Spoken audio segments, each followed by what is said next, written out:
Assalamualaikum warahmatullahi wabarakatuh.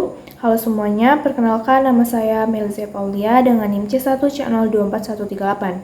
Di sini saya dari Prodi Akuntansi Fakultas Ekonomi dan Bisnis Universitas Jambi dengan dosen pengampu Bapak Dr. Wilmi Eka Putra SMSI dan Ibu Restuanin Anissa SEMAK. Di sini saya akan melanjutkan materi selanjutnya yaitu tentang PPh pasal 22 yang meliputi ekspor dan impor, bendaharawan, dan industri tertentu.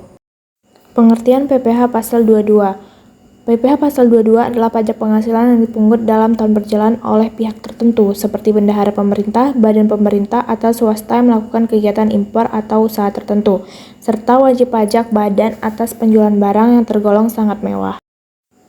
PPh pasal 21 dalam impor dan ekspor. Objek impor yang pertama yaitu barang tertentu. Barang tertentu di sini yang dimaksud adalah barang konsumsi yang tergolong mewah atau sudah diproduksi di dalam negeri dengan jumlah yang mencukupi. Contohnya perhiasan atau mobil sedan. Nah, ini dikenakan PPh-nya 10% dari nilai impor. Yang kedua, barang tertentu lainnya yang dimaksud yaitu barang konsumsi yang tergolong mewah namun masih tergolong lebih umum dibandingkan pada lampiran yang pertama, yaitu seperti mesin cuci otomatis. Ini dikenakan PPh 7,5%. Yang ketiga yaitu kedelai, gandum, tepung terigu dengan API atau angka pengenal impor yaitu sebesar 0,5%. Terus barang dengan angka pengenal impor yaitu 2,5% dan tanpa angka pengenal impor itu 7,5%.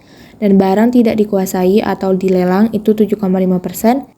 Lalu untuk ekspor yaitu komoditas tambang seperti batu bara, mineral, logam, dan non-logam itu dikenakan PPh 1,5% dari nilai ekspor, pengecualian eksportir yang terikat perjanjian kerjasama, pertambangan, atau kontrak karya. Pemungutan di impor dan ekspor yaitu oleh Bank Devisa dan Direktorat Jenderal Bea dan Cukai. Dan saat terutangnya itu untuk impornya bersamaan dengan pembayaran bea masuk, kalau untuk ekspor saat penyelesaian dokumen pembayaran ekspor. Dan cara pemungutannya yaitu disetor ke kas negara melalui bank atau pos persepsi menggunakan surat setoran pajak sebagai bukti pemungutan. Pembelian barang oleh bendaharawan pemerintah. Objek yang diliputi yang pertama bendahara pemerintah dan KPA, yang kedua bendahara pengeluaran dengan mekanisme uang persediaan, dan yang ketiga KPA atau pejabat penerbit surat perintah membayar dengan tarif 1,5% dari harga pembelian dan tidak termasuk PPN. Pemungutnya yaitu bendaharawan, KPA atau pejabat penerbit SPM. Saat terutangnya yaitu pada saat pembayaran dilakukan dan cara pemungutannya disetor ke kas negara melalui bank atau pos persepsi menggunakan surat setoran pajak sebagai bukti pemungutan. Pembelian barang oleh badan usaha tertentu. Objeknya meliputi BUMN, yang kedua badan usaha hasil rektorisasi pemerintah, dan yang terakhir yaitu badan usaha yang dimiliki langsung oleh BUMN, seperti PT Pupuk Indonesia dan PT Telkomsel serta PT-PT lainnya. Untuk tarif yaitu 1,5% dari harga pembelian dan belum termasuk PPN. Untuk pemungut yaitu BUMN dan badan usaha milik BUMN itu sendiri. Yang ketiga yaitu surat terutangnya saat pembayaran dilakukan.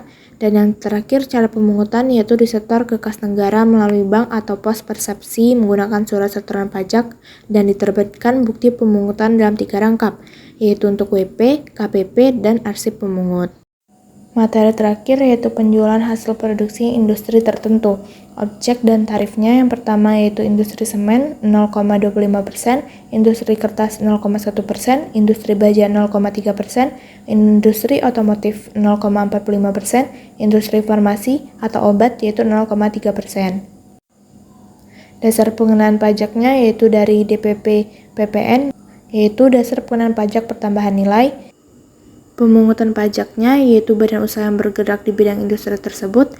Saat terutang dan pemungutannya yaitu pada saat penjualan hasil produksi, dan cara pemungutannya yaitu menyetorkan ke kas negara melalui kantor pos atau bank yang ditunjuk dengan surat setoran pajak serta menerbitkan bukti pemungutan perangkap 3.